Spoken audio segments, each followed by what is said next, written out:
Hey up guys, S-Man, back at it again with another Horizons review. Now, if you guys like this video, make sure you subscribe and like the video, and leave a comment on your opinion on the episode.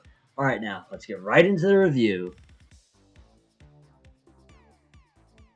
Alright, so this episode picks up right where last episode ended, with Liko losing all of her memories of the Rising Volt Tacklers, and Spinel walking away with the pendant.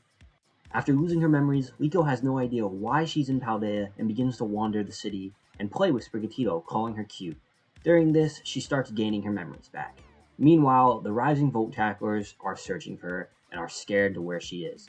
Frieda and the rest of the gang all head Artist Town, while Dot uses her technology to try to track Liko down. She then comes up with the idea to use her streamer friend Iono. That's right, everyone's favorite character is in the anime. I love Iono. She was my favorite gym leader besides Larry, so I'm kind of happy we saw her. And I really like how she was used in this episode, being a friend of Needlething and a collaborative partner in the search for Liko. I also like how this is very similar to her gym challenge, where you had the search for Clavel. But yeah, those two work together and launch an event where they need to find Liko, which Iono was able to attract the attention of Liko by announcing this in the middle of the city, which causes everyone to immediately chase her down as she has to run from everyone trying to catch her. That's when Dot realizes she is in Laventia, so calls Fried to inform them that. Roy accidentally also ends up in Laventia when his Wattrel starts running towards it after seeing a Corvus Squire holding a fork. I'm wondering why, but yeah. Oh, another thing, Wattrel doesn't really fly, which I thought it would be flying around looking for Liko this episode, but it really just sits on Fuecoco's head, which is interesting that it fully can't fly yet. I really like that, and we'll definitely see it fly more as it evolves in the Kill Wattrel.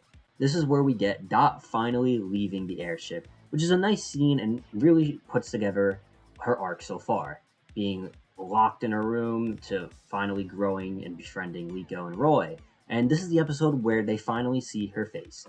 After discussing with the Volt Tacklers that this could be another Explorer's attack, Fried takes Dot to Laventia, the help search, where they meet Roy and Dot finally have their first face-to-face interaction, and they go search for Liko. While this is happening, Liko is running from all the townspeople and gaining her memories back. But that's when we get a parallel to the first episode where her and Sprigatito got to jump off a rooftop to run away, which was a really nice scene, and especially after they land, when they finally reunite with Dot and Roy. This is where she gains all of her memories back and finally does get to meet Dot, which is a very nice scene, and I've been excited for this whole build-up of the two finally getting to meet. And with that, Roy won the little game Iono and Needlething held to find Liko. And it was a nice scene of Iono cheering them on and congratulating Roy on the win, while Needlething also sends their regards. After this, Liko realizes she loses her pendant, and the Volt Tacklers have to figure out what happened. But overall, I really like this episode. It gave us a lot of development for Liko and Dot as characters and their relationship together, as this is basically what it's all been building to. Them finally getting to meet and Dot being there for her friend. I also just really loved Iono. Iono, like I said, was one of my favorite gym leaders, and I just loved that we got to see her expression. See her used in this way. And I hope we do see her again, because I really feel like she can be used in like more situations besides this, because she was a really fun character this episode, and her interactions with the crew were just very fun. But yeah, I give this episode a 7 out of 10. I really enjoyed it, and I can't wait to see how this plot is finally resolved in the next one, where Dot, Liko, and Roy all team up to get the pendant back. But yeah, if you guys like this video, make sure you subscribe for more like this in the future. S-Man, signing off.